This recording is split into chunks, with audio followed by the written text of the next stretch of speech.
Students, कैसे हैं आप सब लोग। वेलकम है आपका योद्धा बैच में। और आज एक नए चैप्टर से शुरू करेंगे, that is organizing, chapter number 5।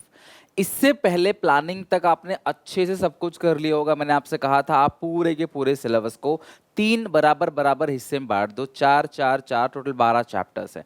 शुरू के 4 चैप्टर यानी क्लास लगभग 1/3 सिलेबस जो आपने अच्छे से कर लिया, उसको लर्न कर लिया, लिख लिख के प्रैक्टिस कर ली, रिवीजन कर लिए, बुक के केस स्टडीज जितने भी हैं आपने वो बना लिए होंगे, एमसीक्यू डन कर लिया होगा। आज से एक नए चैप्टर की शुरुआत है और जो आगे के चैप्टर्स है थोड़े से बड़े हैं। लाइक प्लानिंग से बड़ा है ऑर्गेनाइजिंग, देन स्टाफिंग भी बड़ा है, डायरेक्टिंग भी बड़ा है, कंट्रोलिंग छोटा सा चैप्टर है।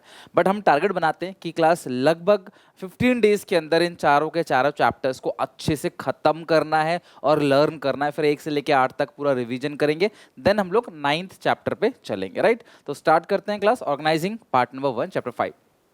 ऑर्गेनाइजिंग का मतलब क्या होता है? देखो, आपको पता है कि मैनेजमेंट के 5 फंक्शंस हैं। प्लानिंग पहला, फिर ऑर्गेनाइजिंग, फिर स्टाफिंग, डायरेक्टिंग, कंट्रोलिंग। और इन पांचों फंक्शंस को आपने अच्छे से पढ़ना है, यही आपके अगले चैप्टर्स भी हैं। तो और देखो, प्लानिंग के अंदर आपने क्या किया, हर एक चीज़ प्लान कर ली कि हाँ हमें काम कैसे कैसे करना है, हमें जो गोल अचीव करना है वो किस ऑल्टरनेटिव से करना है। फिर आपने एक ऑल्टरनेटिव को सिलेक्ट किया, देन क्लास उसे पब्लिक के साथ कम्युनिकेट किया। ऑर्गेनाइजिंग के अंदर आप हर एक चीज ऑर्गेनाइज करोगे। Organise in the sense man, material, resources, इन सब की व्यवस्था करोगे। डिपार्टमेंट बना दोगे भैया कि इसमें लोग आके काम करेंगे। उसके बाद क्लास आपके अलग अलग टाइप के डिपार्टमेंट है, फंक्शनल है, डिविजनल है, फॉर्मल है, इनफॉर्मल है। पूरा का पूरा ऑर्गेनाइजेशन का एक स्ट्रक्चर क्रिएट हो जाएगा। प्लानिंग में आपने प्लान किया, अब इसमें रिसोर्सेज को अरेंज करना है। तो ऑर्गेनाइजिंग का मतलब क्या है क्लास? अरेंजिंग, यानी कि class refers to arranging everything in orderly form and making most efficient use of resources. सारी की सारी चीजों को ऑर्डरली फॉर्म में अरेंज करना और रिसोर्सेज का मोस्ट एफिशिएंट यूज करना ही क्या कहलाता है क्लास? ऑर्गेनाइजिंग कहलाता है। एग्जाम्पल, स्कूल क्लास जब एक स्पोर्ट डे और एक एनुअल फंक्शन ऑर्गेनाइज करती है, all teacher and students are assigned different duties, various resources are arrange and coordinator is appointed to whom one is report, जो class report करेगा कितना काम हुआ है, कितना पेंडिंग है। This whole arrangement is called organizing. इसको हम लोग क्या बोलते हैं? ऑर्गेनाइजिंग। इवन आपके पेरेंट्स जब आपके बर्थडे पार्टी ऑर्गेनाइज करते थे या करते हैं, करते होंगे, जो भी है, उस टाइम पे आपके पूरा हर एक चीज प्रॉपर तरीके से ऑर्गेनाइज की जाती है। किस इंसान को क्या क्या काम दिया जाएगा, ये काम कौन करेगा, ये काम कौन करेगा, रिसोर्सेज कहाँ से आएंगे, खाना पीना कहाँ से ऑर्डर किया जाएगा, कप प्लेट्स कहाँ से आएंगे, हर एक चीज़ प्रॉपर तरीके से, क्रॉकरी वगैरह से लेकर टेंट तक हर एक चीज़ प्रॉपर तरीके से अरेंज किया जाता है। This is called organizing. और ऑर्गेनाइज करने से हर एक चीज़ क्लास अपने सेपरेट जगह पे होती है क्लास, ताकि आपको किसी चीज़ को ढूंढने में आपको प्रॉब्लम ना हो। आप आसानी से जब जहाँ चाहो क्लास वहाँ ढूंढ सकते हो। आपने देखा होगा कभी भी आप मेडिकल शॉप पे जरूर गए हो क्लास, जहाँ पे आप फार्मास्यूटिकल पे जाके दवाई मांगते हो, तो इतनी सारी दवाइयाँ उसकी दुकानों में, देखो भरपूर दवाइयाँ रखी रहती है पूरी दुकान में, ऊपर से लेके साइड तक हर जगह काउंटर बने होते हैं क्लास, और बना होता है स्पेस, दवाई रखी होती है। लेकिन जब आप उसे एक दवाई मांगते हो तो वो क्लास जाता है सीधे उसी के पास, पता होता है उसका ये नंबर है, कोई ना कोई कोडिंग उनके यहाँ होती है, प्रॉपर तरीके से वो ऑर्गेनाइज करके रखते हैं क्लास। वहाँ जाते हैं और वहाँ से क्लास दवाई निकाल के आपको फटाफट दे देते हैं। अगर आपसे बोला जाए कि भाई उसको ढूंढो, तो शायद आप महीना भर भी लगा दो और ना मिले आपको। तो उन्होंने हर एक चीज़ क्लास प्रॉपर तरीके से ऑर्गेनाइज कर रखा है, ताकि जो चीज़ समय पर जब ढूंढी जाए उसे वहाँ पे वो चीज़ मिल जाए। आपको मैंने पहले ही बताया था, पेपर पे प्लान बनाते हैं ना क्लास, नो यूज़ जब तक आप उसे इंप्लीमेंट नहीं करोगे, फॉलो अप नहीं करोगे। लेकिन आपने प्लानिंग कर ली, हमें ये काम करना है, तो भाई ऑर्गेनाइजर जो होता है क्लास, वो हर एक चीज़ ऑर्गेनाइज करेगा। अच्छा, ये काम करना है तो ये रिसोर्सेज चाहिए, ये लैंड चाहिए, इतने लोग चाहिए, ऐसा डिपार्टमेंट बनेगा, पूरा का पूरा ढांचा तैयार हो जाता है काम करने के लिए। कुल मिलाकर हर एक चीज़ ऑर्गेनाइज करना, अरेंज करना, चाहे मैन हो, मटेरियल हो, कैपिटल हो, दैट इज कॉल्ड ऑर्गेनाइजिंग। अब ऑर्गेनाइजिंग प्रोसेस का निमोनिक कोड, प्लानिंग का निमोनिक कोड मैंने आपको बता दिया था। हो सके तो प्लीज़ जिसको प्लानिंग प्रोसेस का निमोनिक कोड याद है ना, प्लीज़ कमेंट में लिख के फुल फॉर्म लिख लो, क्योंकि क्लास आप पुराने चैप्टर को जो भूलते चले जाते हो ना, आगे जाके वो भूलोगे नहीं, आपको हमेशा वो चीज़ याद रहेगी। मैं ऑर्गेनाइजिंग का भी आपको निमोनिक कोड बता रहा हूँ class. Idea, what an idea. अच्छा, एक आइडिया आया, बस वो आइडिया में अंतर ये है क्लास, आइडिया IDA ही हो जाएगा, ई की जगह, ठीक है। I for identification and division of work, D for departmentalisation, A for assignment of duties, और E for establishing reporting relationship। आप लिखते हो ना आइडिया, IDEA, ठीक है। अभी मैं पूरा समझा देता हूँ, फिर आप कमेंट सेक्शन में लिख के बताना मुझे, ठीक है। तो IDA कर देना, बस इसको इंटरचेंज कर देना, राइट। और क्लास ये हो जाएगा 4 पॉइंट, और वो आपको अभी लर्न भी हो जाएगा। सुनो, ऑर्गेनाइजिंग प्रोसेस, देखो किसी भी चैप्टर का या किसी भी मैनेजमेंट के फंक्शन का जो प्रोसेस होता है वो उस पूरे के पूरे फंक्शन को क्लियरली डिफाइन करता है कि हाँ भाई वो है क्या। तो ऑर्गेनाइजिंग है क्या, इन चार बातों से सीख जाओगे आप, इन चार पॉइंट्स IDAE, ठीक है। तो सबसे पहला identification and division of work. देखो ऑर्गेनाइजिंग का सबसे पहला काम है कि आपने क्या करना है, आइडेंटिफिकेशन करना है और काम का बंटवारा करना है। सीधी सी बात है, एक काम सारे लोग मिलकर क्लास करेंगे एक काम को, लेकिन हम क्या करते हैं, क्लास टोटल वर्क को छोटे छोटे पार्ट में बांट देते हैं और उसका एक हिस्सा ही किसी एक इंसान से कराते हैं। Matching to his skills, qualification, उसके एक्सपर्टाइज देखते हुए, उसका इंटरेस्ट देखते हुए उसे वही काम देते हैं। इसको बोलते हैं identification and division of work, यानी कि आप टोटल वर्क को छोटे छोटे पार्ट में बांट दो और एक इंसान को एक ही काम दो, उसको जॉब बोलते हैं, JOB, जॉब। और ये क्लास उसके स्किल्स, उसके क्वालिफिकेशन, उसका इंटरेस्ट देखते हुए ही क्लास आप उसको दो कि नहीं भाई ये काम आप लोग करो, ये वाला काम आप लोग करोगे, ये वाला काम आप लोग करोगे, सो दैट आप अपने काम को करते करते करते करते उसमें क्या हो जाओगे, एक्सपर्ट हो जाओगे। एक्सपर्ट होने से क्या होगा, रिसोर्सेज का कम वेस्ट करोगे। और दूसरा फायदा क्या होगा क्लास, मुझे बता, आपको पता रहेगा आपको क्या काम करना है, जल्दी सीख जाओगे, कॉस्टिंग हमारी कम आएगी, टाइम बचेगा, पैसा बचेगा, बहुत सारे फायदे हैं। तो सारा काम मत कर, आप जैसे बैंक में जाते हो तो बैंक में अलग अलग काउंटर बने होते हैं, एक इंसान को एक ही काम दिया था, भाई तू कैशियर है या फिर तू ये वाला काम करेगा, तो ये वाला काम करेगा, लॉकर तू संभालेगा, तो वो अपने काम को करते करते करते करते उसमें एक्सपर्ट हो जाता है। This is called identification and division of work. The function begins with the division of total work into smaller unit. Each unit of total work is called a job. और एक इंसान को, one person is giving only, must assign only one job. कैसे दोगे, आंख बंद करके नहीं दे दोगे, तू ये काम कर ले, तू ये काम कर ले, समझ रहे हो। Matching to his skills, his qualification, his expertise, his interest and experience, and this leads to specialization. और इस काम से क्या बनता है क्लास, स्पेशलाइजेशन। यानी वो उस काम को करते करते करते करते एक्सपर्ट हो जाते हैं, स्पेशलाइज हो जाते हैं उस काम के अंदर। दिस लीड्स टू स्पेशलाइजेशन, ठीक है। तो ये क्लास आप एग्जाम इमेजेस से आप अच्छे से क्लास समझ सकते हो। और एग्जाम्पल में, एग्जामिनेशन में भी ऐसा एक चार्ट बना सकते हो कि प्रोडक्शन का काम किसी और का, सेल्स का किसी और का, मार्केटिंग किसी और का, HR किसी और का, फाइनेंस किसी और का, पब्लिक रिलेशन का काम किसी और का, और दूसरा कुछ होगा PR का काम वो, या फिर आप समझ लो और भी कोई टीम होगी इनकी किसी दूसरे काम की, वो किसी और का, ताकि वो अपने काम में बार बार करते करते एक्सपर्ट हो जाए। I for identification division of work. D for है डिपार्टमेंटलाइजेशन। अब सुनो, अब आपने काम का बंटवारा कर दिया, अब आप डिपार्टमेंट बनाओगे। आपने डिपार्टमेंट, विभाग आपने कई बार देखा होगा, अलग अलग ब्रांचेस, अलग अलग डिपार्टमेंट होते हैं कंपनी के। तो यहाँ पे डिपार्टमेंट बनाया जाएगा, एक जैसा काम करने वाले लोग एक तरफ डाल देंगे, भाई तुम सारे एक जैसा काम करते हो, तुम लोग एक तरफ, समझ रहे हो बात को। This is called departmentalisation. Here, jobs of similar category या nature are put under one department. हम एक जैसा काम करने वाले लोगों को एक डिपार्टमेंट में डाल देते हैं।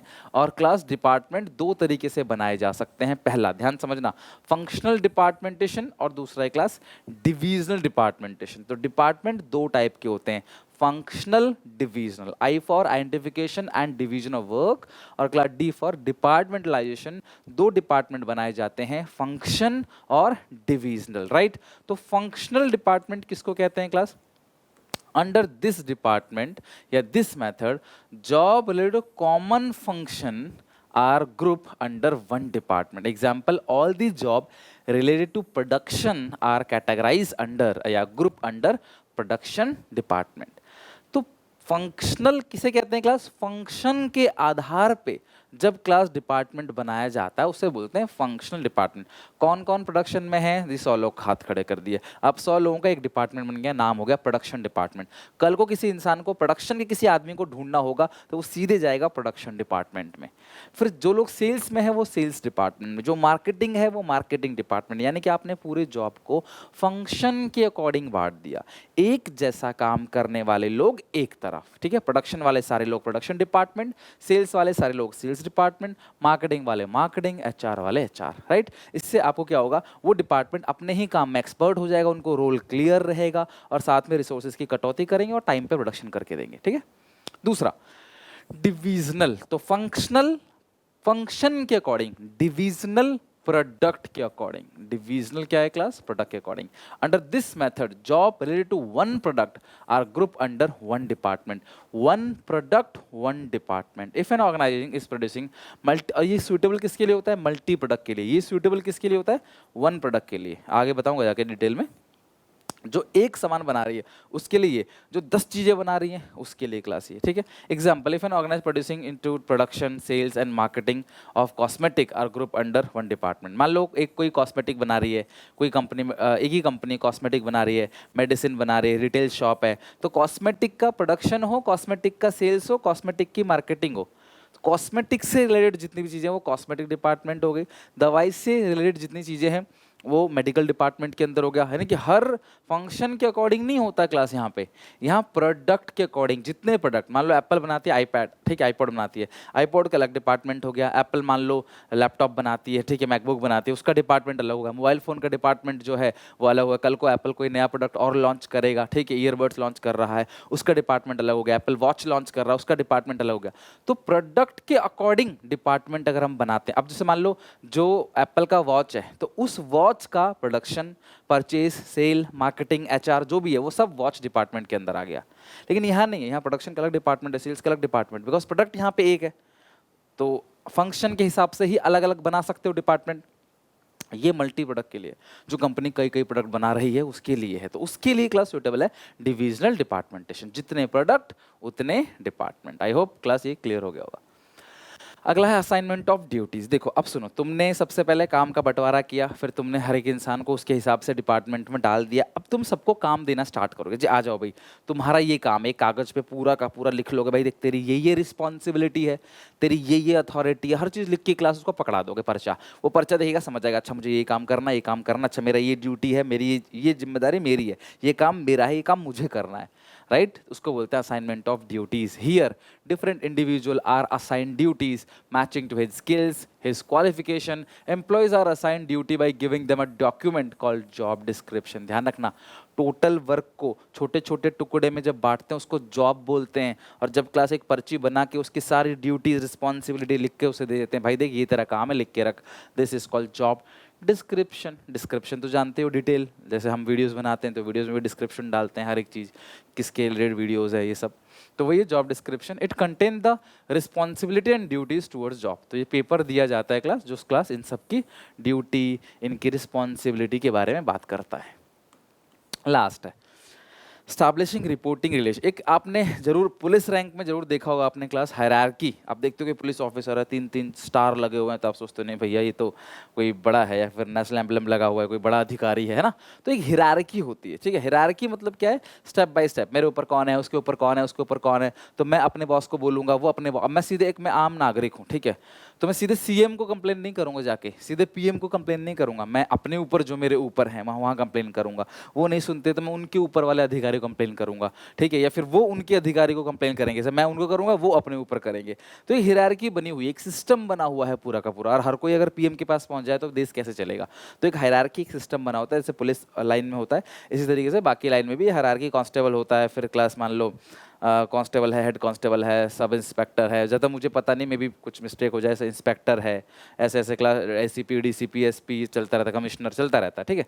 तो एस्टैब्लिशिंग रिपोर्टिंग रिलेशनशिप का मतलब क्या है? कौन किसको रिपोर्ट करेगा, और रिपोर्ट कौन करता है? यस सर कौन बोलता है? नीचे वाला ऊपर वाले से, नीचे वाला ऊपर वाले को रिपोर्ट करेगा, है ना। This is called establishing reporting relationship. अब सुनो, तुमने थर्ड पॉइंट पे ड्यूटी दी। अगर तुम उन्हें काम करने के लिए ड्यूटी देते हो तो साथ में तुम्हें उनको पावर भी देना पड़ेगा।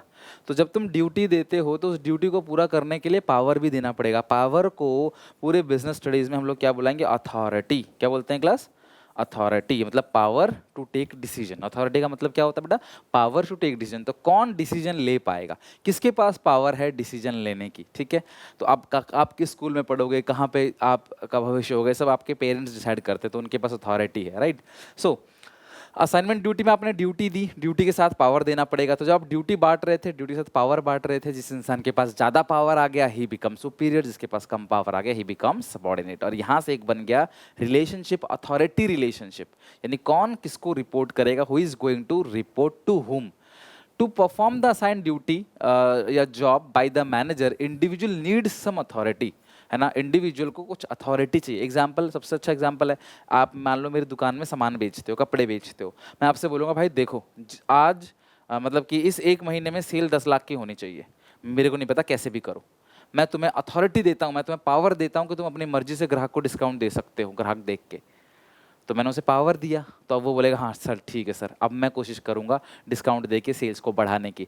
लेकिन अगर मैं उसे डिस्काउंट देने का पावर ना दूँ तो शायद वो सेल्स को नहीं बढ़ा पाएगा, काम नहीं कर पाएगा।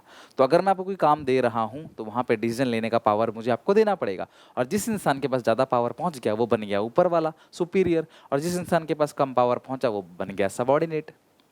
So in fourth step, organizing all the individual are assigned some authority matching to the responsibility. This leads to creation of superior subordinate relationship. इतना डीपली क्यों पढ़ा रहा हूँ, क्योंकि आपको सीधा सीधा नहीं बोलेगा ऐसे एक्सप्लेन करो, बोलेगा पहचानो ये कौन सा फंक्शन ऑफ मैनेजमेंट का कौन सा प्रोसेस का कौन सा स्टेप है।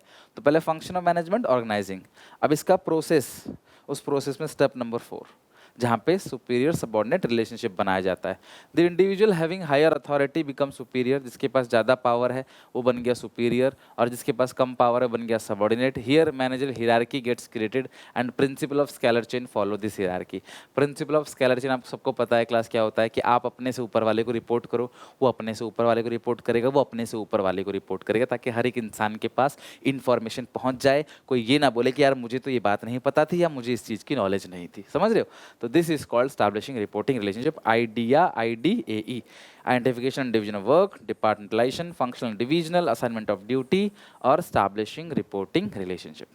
तो ये है क्लास ऑर्गेनाइजिंग का पूरा प्रोसेस। ठीक है, आई होप क्लास आप इस कंप्लीट प्रोसेस को अच्छे से पढ़ के समझ के और याद करके आओगे, राइट।